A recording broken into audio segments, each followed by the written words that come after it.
You're watching KLTX, Channel 15, serving the City of Lufkin. Today on City Hall Update, Lufkin's police chief puts his skills to the test in a statewide competition. We will tell you how he measured up against other city law enforcement officers in Texas. Plus, recycling is going high-tech. Angelina Beautiful Clean Executive Director Jennifer LaCorte brings us the details and tells us what that means for you. And history was made 50 years ago this month. We'll take a look back at NASA's Apollo program. Strap yourself in. The July episode of City Hall Update blasts off right now.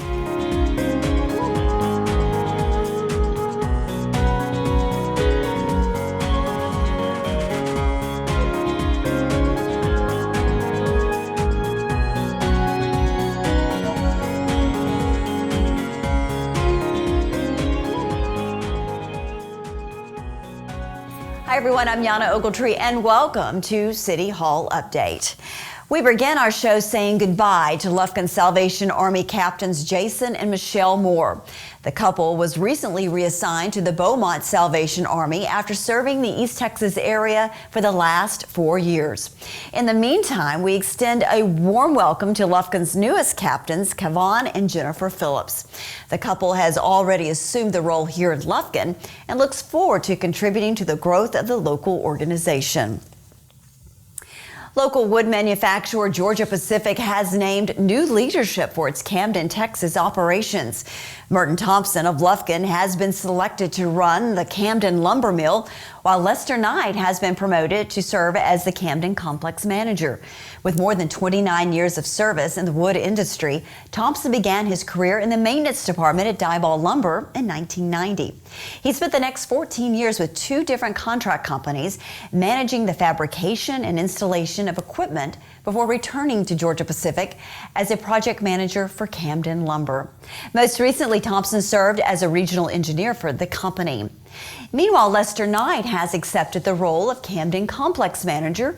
Now, in this new position, Knight is responsible for identifying, leveraging, and optimizing opportunities for both Camden Plywood and Camden Lumber. Knight began his career with a local mill 26 years ago after graduating from Corrigan Camden High School. Knight has served as the Camden Plywood Plant Manager for the last 2 years. Angelina Beautiful Clean is making it easier for you to do your part to help the environment. The local nonprofit organization is introducing a new way to keep track of trash and recycling opportunities. ABC Executive Director Jennifer LaCorte tells us more.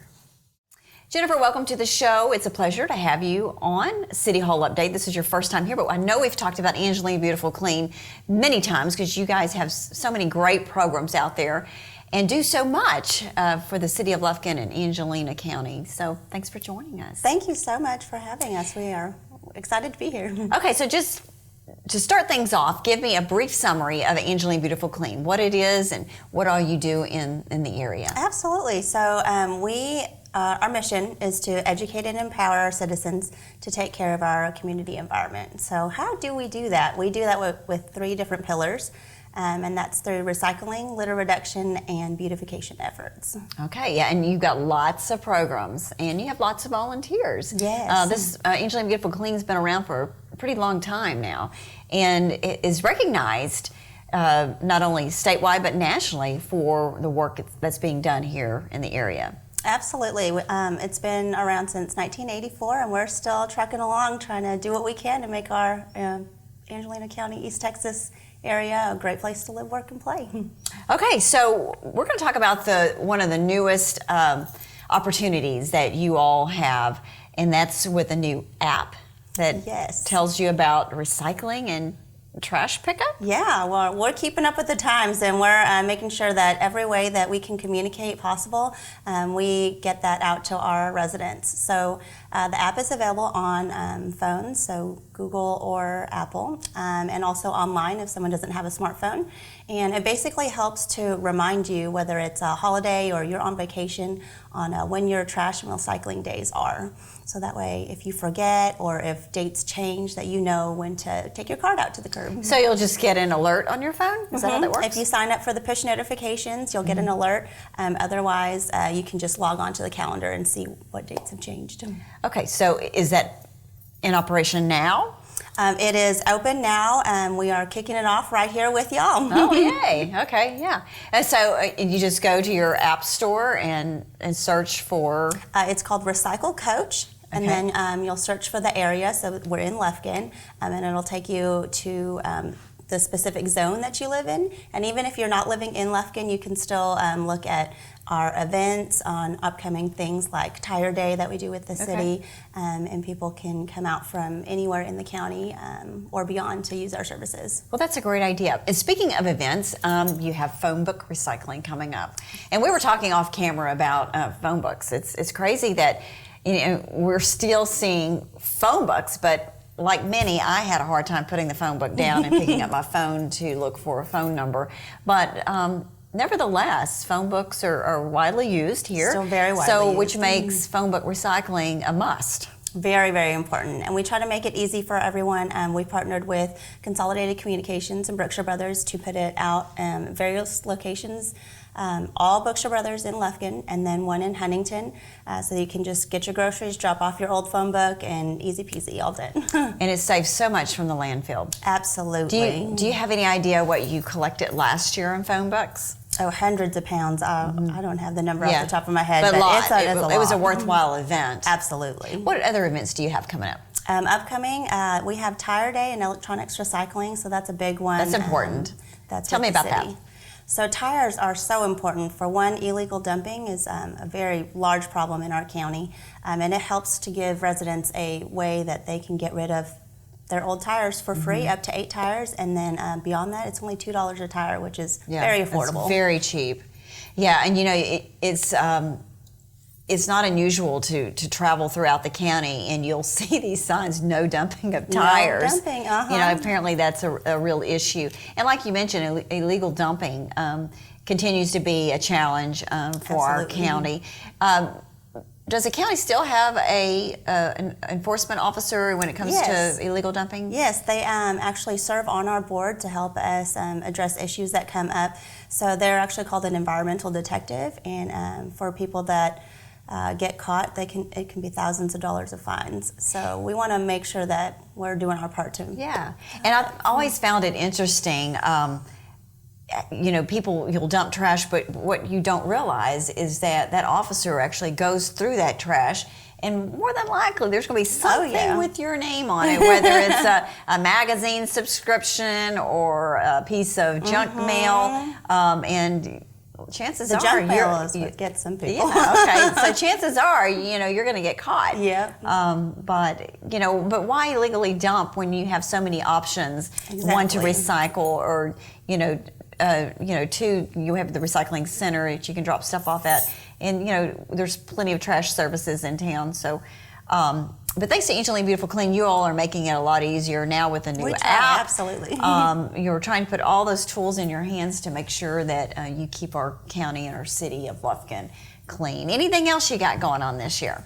Oh, we've got lots coming up. The Adopt a Highway program that we have with TxDOT, it's a partnership that we open up to the public. So if anyone ever wants to join us, we allow that so that they can have the opportunity to make a difference, but don't have to commit to the 2-year contract that they have. Oh, okay. So it's a great way to get that immediate impact of feeling like you've done something to help our community. And you never know what you're going to find picking up trash on the highway. Some of it's kind of cool, yeah. It's unusual, some of the things you find on the side of the highway picking up trash, but such a worthwhile project. Absolutely. And like you said, you bring out your volunteers, and it's a great way to contribute and feel good about what you're doing for the environment. Yes, absolutely. And you see that impact like right away, and you're like, this is what we did in just these few hours this morning. You get to have the rest of the day and enjoy life. You're right, and you're so excited. Look at all this trash. I picked up. So, Jennifer, thank you for joining us, and we'll look forward to seeing this app, and hopefully it's going to be a great tool for everyone here, and as they try to help our efforts to keep the environment clean. Thank you. And speaking of beautification, some local business owners have taken it upon themselves to add some colorful art to the downtown area. Now, just off First Street behind the Standpipe Coffee House, the owners of Spruce Boutique have created a larger-than-life mural. Running the length of the alley, the Spruce owners have created a beautiful masterpiece that they hope will add to the ongoing downtown beautification efforts for many years to come. And speaking of artists, we would like to welcome the president of the Lufkin Art Guild, Carol Faviell, to the show. She joins us to tell us more about a recent region-wide art competition that showcased the talents of many Lufkin artists. I'd like to welcome Carol back to the show, and you guys and that Lufkin Art Guild are continuing to put Lufkin on the map. Yes, we are. We have some great artists here. We do. We have some really wonderful artists. So you recently returned from a region-wide competition. Tell me about that. We went to the Lone Star Art Guild Show, which is a competition of winners from 15 local guilds around a 200-mile radius of Houston. Okay. It's all the ribbons that, the people who ribboned in a local show can go and show in the Lone Star.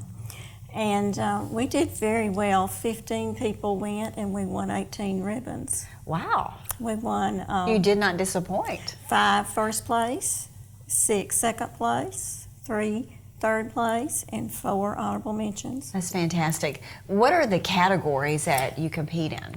And there are 10 categories ranging from oils and acrylics to pastels. We also have watercolor. We have mixed media. We have photography. There is also studio fine arts, which involves crafts. And then we also have drawing. It's a long list. It includes almost everything. So tell me about your members in the guild and those who compete. Are they people who have been a part of the guild for a long time, or do you see a good mixture of new people coming into the guild? We have a lot of new people coming in. It's been That's great. really exciting because we have a lot of new people coming, and whenever you get new people, everyone gets excited. Everybody gets inspired when they see their work. Right. So it's a really good time right now for Lufkin Art Guild. How can you become part of the guild? We our year officially starts in August. We're off right now for vacation, and we take up dues in August for the year, and it's $30 a person, and that entitles them to enter a show with their artwork, and they pay a fee for each piece. Membership is very easy. You just come to a meeting, which is the second Saturday of each month, and pay your dues, and you're a member. How many members do you have? Right now, I think we have 72 members. That is fantastic. That's fantastic. That's really good. We've gained about 20 members in the last 2 years. And how long have you been president of the guild?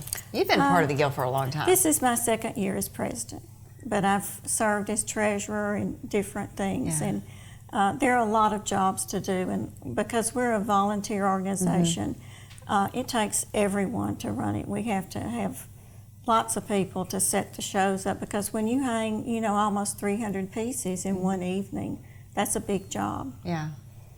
People don't realize how time-consuming and difficult that can be. When is the next show in the Our Lufkin next show area? is in December.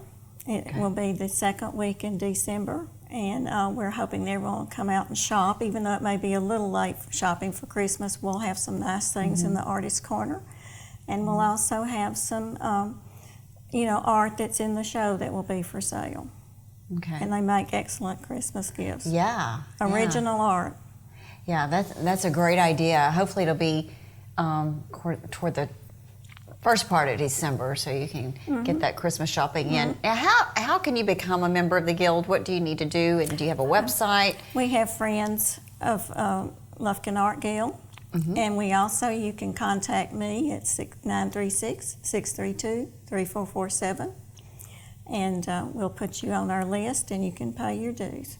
Pay your dues. Well, now the region-wide competition was sponsored by Lone Star Art Guild. Is that correct? That's correct. And tell me about that. Lone Star was formed by women of the Brenham, Texas Fine Arts League, and they wanted other art guilds to get together and have a show and compete with each other. And that organization is over 50 years old now. Oh, wow. And their sole purpose is to bring together these 15 guilds in their group to compete a higher competition than you would have at the local level, maybe, but our competition here in Lufkin is high. Yeah. We have a very good group of artists. Well, it's great to see that longevity with an organization of 50 years. And sometimes it's been a struggle, but they have managed to attract a lot of artists. That's great. Before you go, tell me, what is it that you like to create? Oh, heavens. I do a little bit of everything. Right now I'm kind of into doing kind of a sculpture thing with faces. A lot of our members are entered in the Cole Center 12 by 12, which is coming up in July. And you take a 12 by 12 square and you put whatever you want on it. Oh. And it's a fundraiser for the Cole Center, and we've got about 20 members that are participating. Have you always been an artist? Is this something you've always wanted to do? Oh, no, hon. This is something that I've kind of gotten into as an outlet for my interior design. See there, then you're just a creative person, though. Well, but, you know, I took art, and it was an elective and everything, and I struggled, but something's just been released, you know, and everyone comes to it at a different time and in a different form. Well, next time we're not going to let you off the hook. You need to bring a piece of art. Okay, is that a deal? Okay, I guess. Might bring several so we could have some other members too. That would be great. That would be great. We'd love to see it. Carol, thank you for joining us again on the show, and congratulations for a successful region-wide competition. Okay. And we look forward to the show in December, and hopefully grabbing some great Christmas gifts from our local artists. Well, thank you for having us. We appreciate you. In the musical arts, we have a real treat for you. We would like to introduce you to Jaclyn, a sophomore at Pineywoods Academy and an upcoming songwriter. Take a listen as she performs her original song entitled Daydream.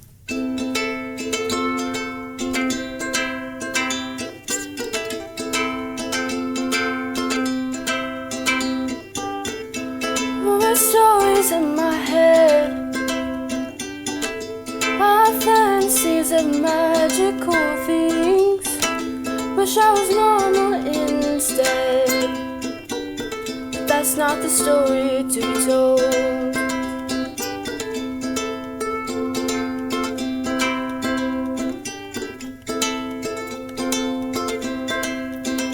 I'm lost in a daydream, you and me. I'm caught in a lie, and I can't figure out why. I'm maladaptive, my doctor's calling. Am I going insane? I'm maladaptive, my heart is racing. Will I be okay?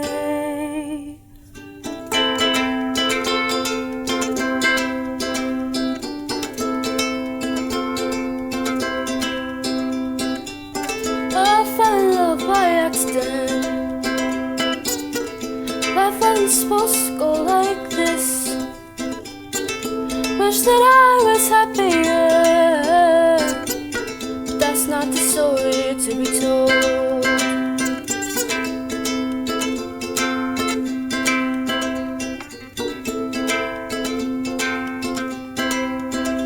I'm lost in a daydream, you and me.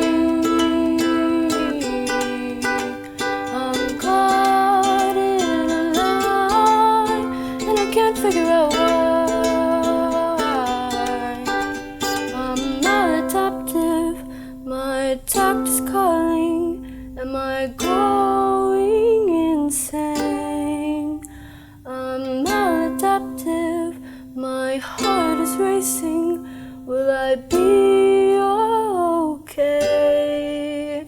And I just want a happy life with happiness surrounding.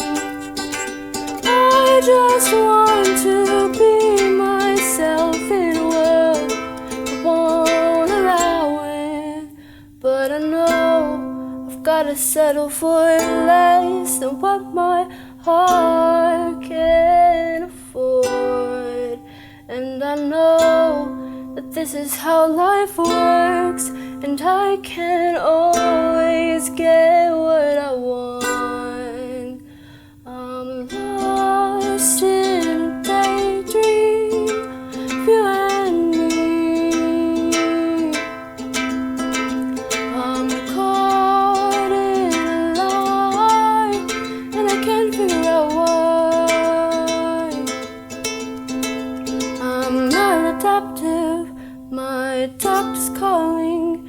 Am I going insane? I'm maladaptive, my heart is racing. Will I be okay? I'm lost in a daydream of you and me. I'm caught in a lie, and I can't figure out why. I'm not adaptive. My doctor called me, he said I'm gonna be okay. I'm not adaptive. My heart keeps beating. I know I'm gonna be okay this time.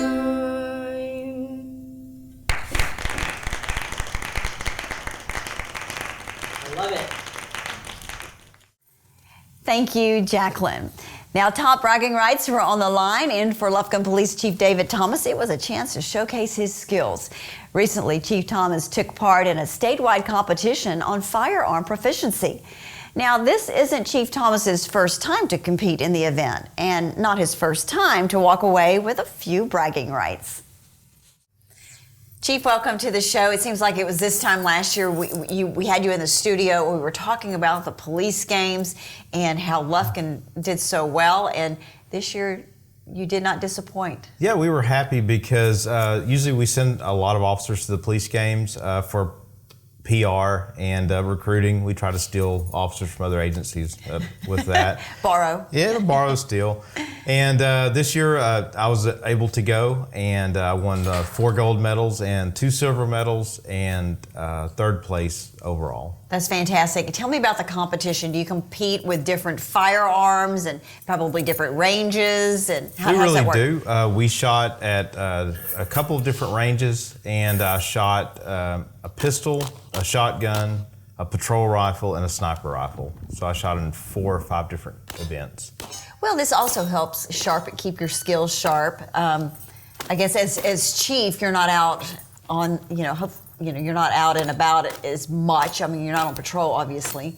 No, I can, at this point in my career, I can send a pretty mean email and sign a lot of papers. Right. But as far as being out on the street and being able to get out there and shoot and run and jump like I used to, I just don't have the time, and that's just not my assignment anymore. Right. Now it's my hobby. Yeah, I was going to say, so now it's actually fun to do things like this. So the competition where was it held? It was in Abilene. In Abilene. Yeah. and who all attended? Just all police agencies from the state? There were a lot of police agencies around the state. The guys that I was shooting with, the Austin Police Department Marksmanship Unit was there. The Houston Police Department competition team was there. DPS and the game wardens were my main competitors that I was there with. So you guys have earned quite a reputation. You've put Lufkin on the map at those police games. So when they see you come, they go, here's this guy. He's back in the competition again. You know, they know that you're the competition. Yeah, that's our goal. Yeah. We liked it when they see Lufkin pull up, that they know that there's some competition, they know there's some professionalism, and that's what we like to take out of town and just show off a little bit, show off our skills. Which one is your favorite category?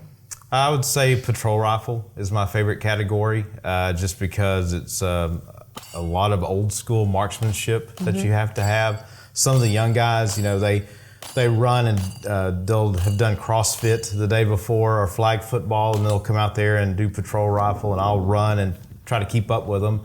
And I'll worry more about if I took my medicine that morning. And they're worrying about CrossFit. So yeah, it's a lot of fun. So are you competing against officers of all ages? Or are you grouped in categories? Luckily, some of the times when we shoot, we're categorized in our age group. So I could just shoot with 40 and 50-year-old guys. But this year I was lucky in 3 categories. I won the overall of all age groups. So, that's really impressive. What did you win? It's just a gold medal that you win and bragging rights, pretty much. Sure. A lot of That's more important. Yeah. Well, there's a lot of type A personalities out there. You know, a lot of old time cops, a lot of new guys out there. So we're all trying to compete and show that we're not ready to go out to pasture yet. So for someone who doesn't know a whole lot about shooting, tell me the difference between a patrol rifle and just a rifle. Okay. A patrol rifle is kind of the rifle you would see in the military, maybe a semi-automatic rifle with a red dot sight on top.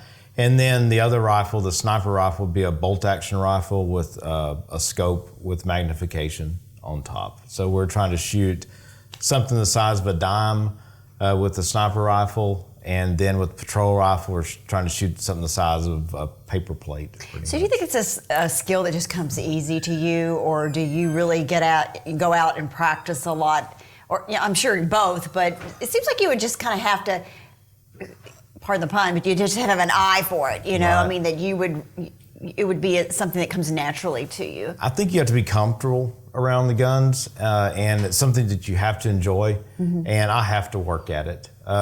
Before I left, you know, I didn't have a lot of time to practice, so I just literally got out there and kind of crammed for the test. Just a couple weeks before, I would make time after work and just go out there and go to the range and try to put some rounds down range and get dialed in. Well, it sounds like you found the winning recipe then. To maybe that's what it is, and, you know, as opposed to some of these who are out working and running and doing CrossFit and Iron Man and, you know, what have you. But yeah, it sounds like you got it down. So. Yeah, we try to, at the department, what we try to do is do a good balance of physical fitness and marksmanship in our training.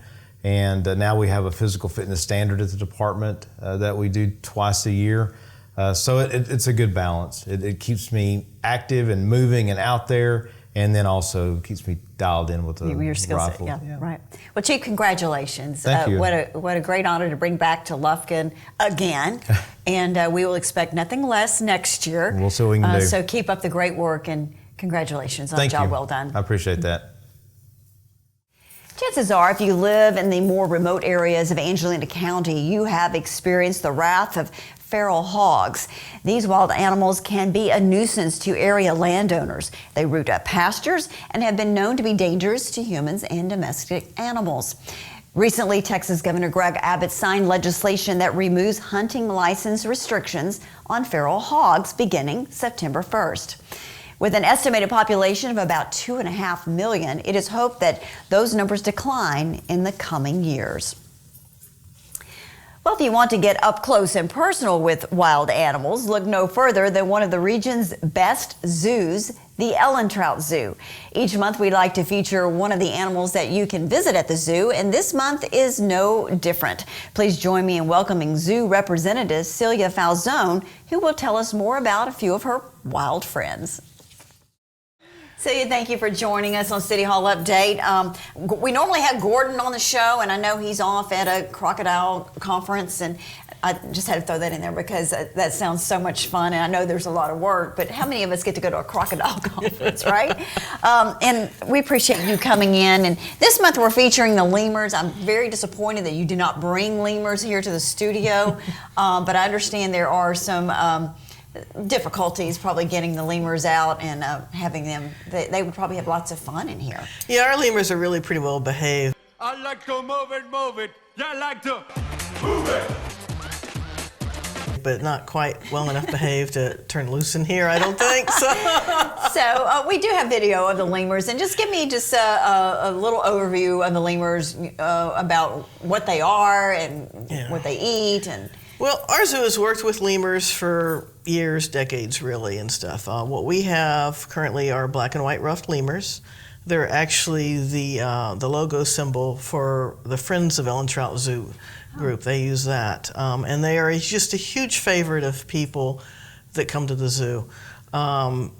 They're omnivorous. They'll eat a lot of different fruits and things like that, and as well as some other things. So they get some biscuits that are sort of a nutritionally complete biscuit in addition to a variety of different fresh fruits and vegetables and things like that.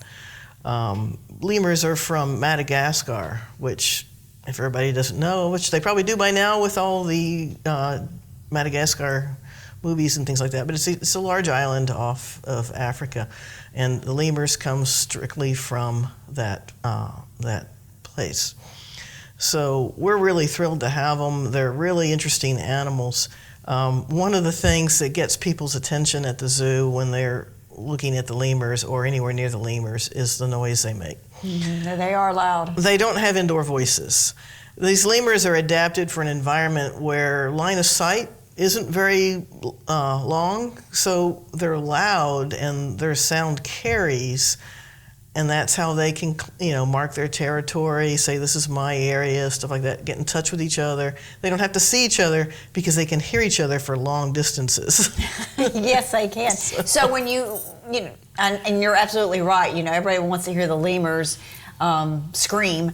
Are they communicating with the other lemurs in the cage, saying, okay, this is my post, back off? Or it's more all of them together saying this is our area. To the guest.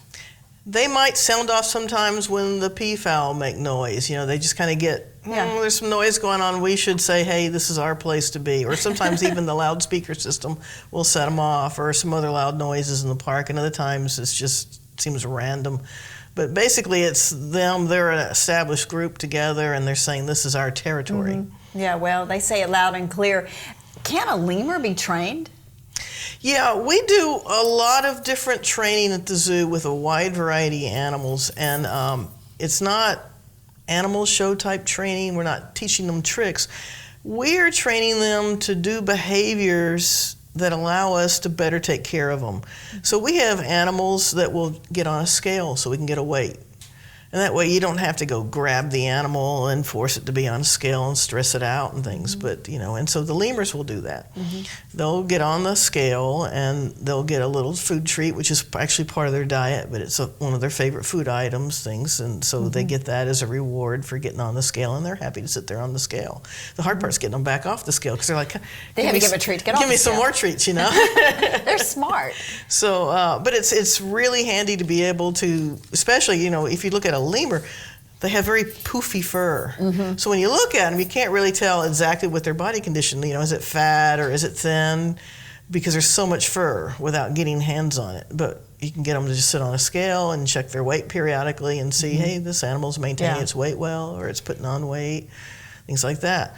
They got physicals recently, just routine physicals. They get some vaccinations, they get a health check. It's kind of like, as a city employee, we do physicals every year for ourselves. And so our animals also get physicals. So it was time for their physicals. And you can't really do a physical on a wild animal without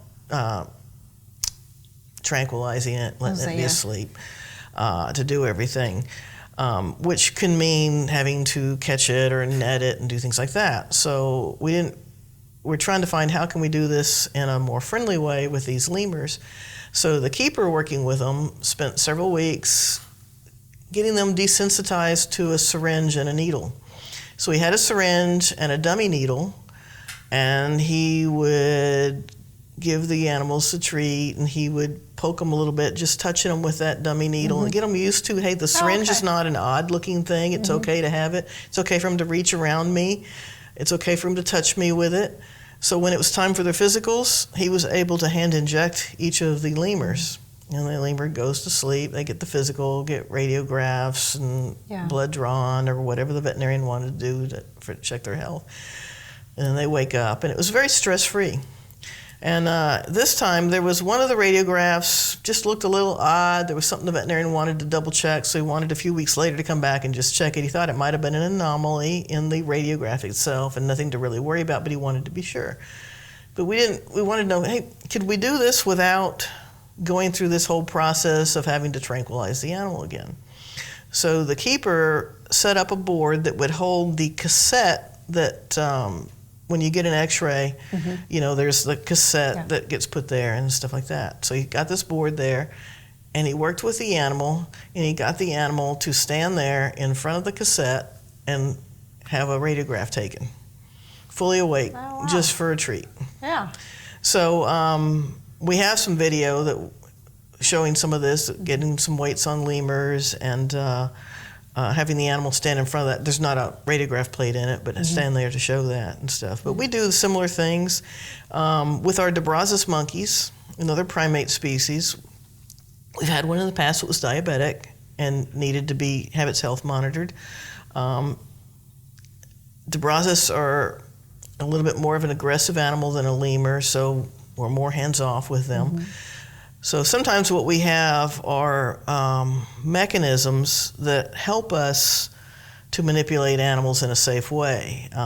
So we have, it's a small cage that we train them to come into, and it has some bars that allows us, they can stick an arm out and let us draw blood. If we train them a decent time, let them do that, do things like that. Or, and we can squeeze it down a little bit just to kind of physically restrain them briefly and get some if we need to or whatever.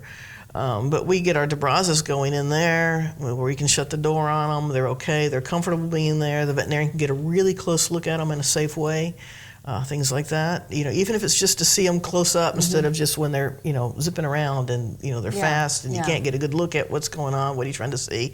This one's got a little cut on it. We want to get a better look at it, see if we can treat it or something like that. Yeah. So we do things like that. We have a lot of cotton-top tamarins.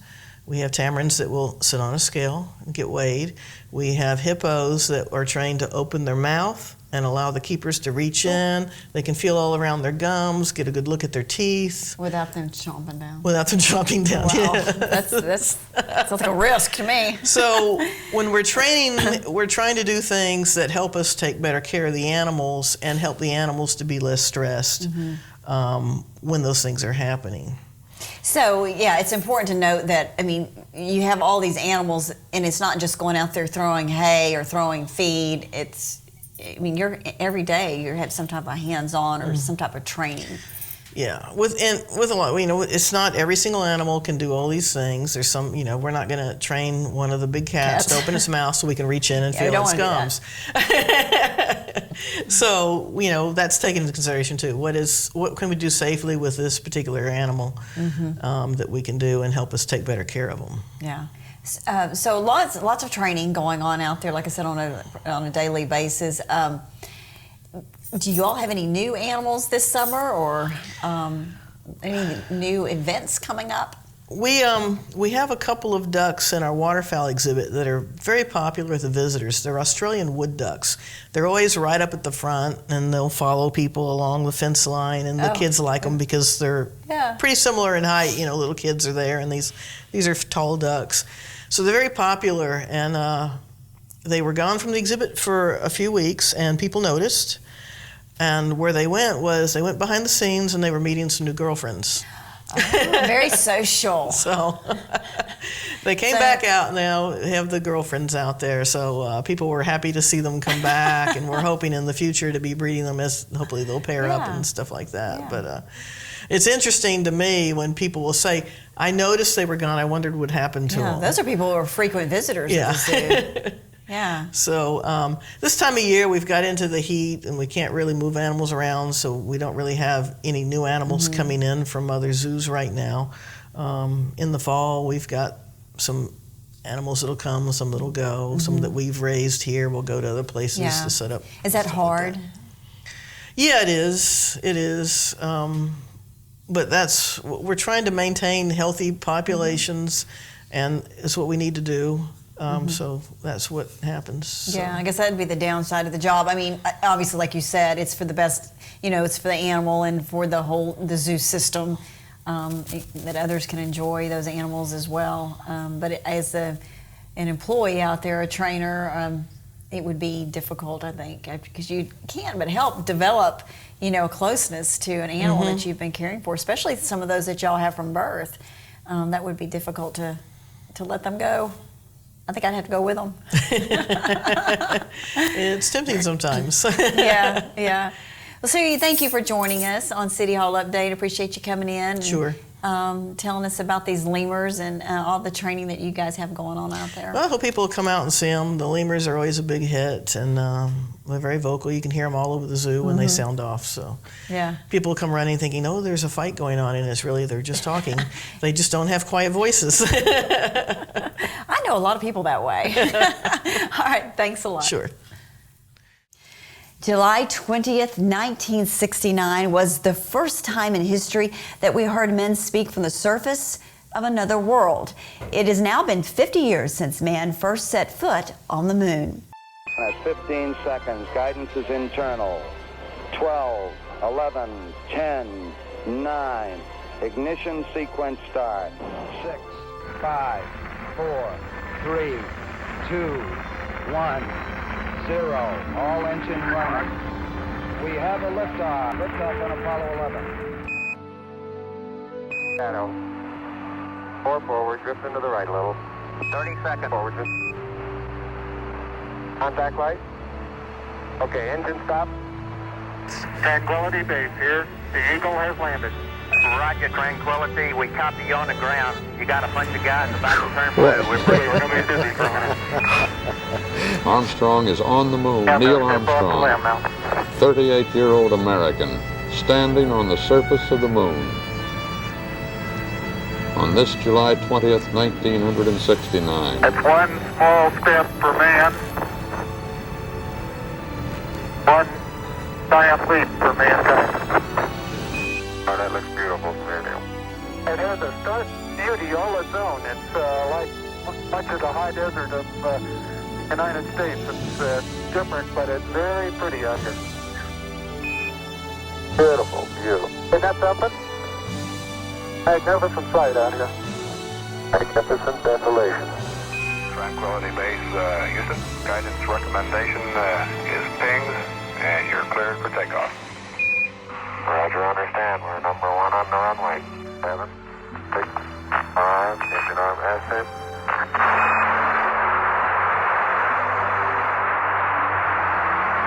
Beautiful. Very smooth. Very quiet ride.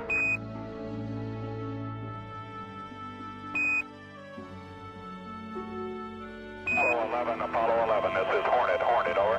Apollo 1, this is Apollo 11, reading your loud and clear. Our position 1330.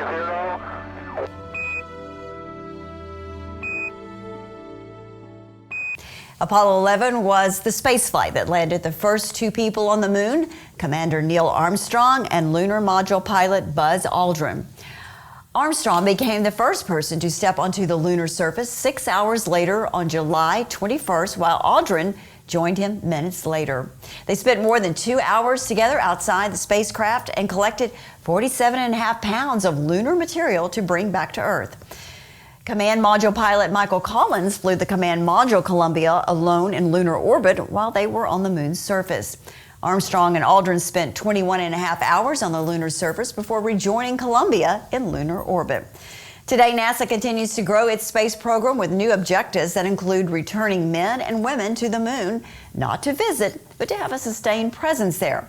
NASA hopes to better understand how humans can survive in the hostile environments of other worlds while paving the way for manned missions to Mars and eventually beyond. Well, that's all for this edition of City Hall Update. Thank you for joining us, and we hope you will continue to watch for the latest news and information from Lufkin City Hall.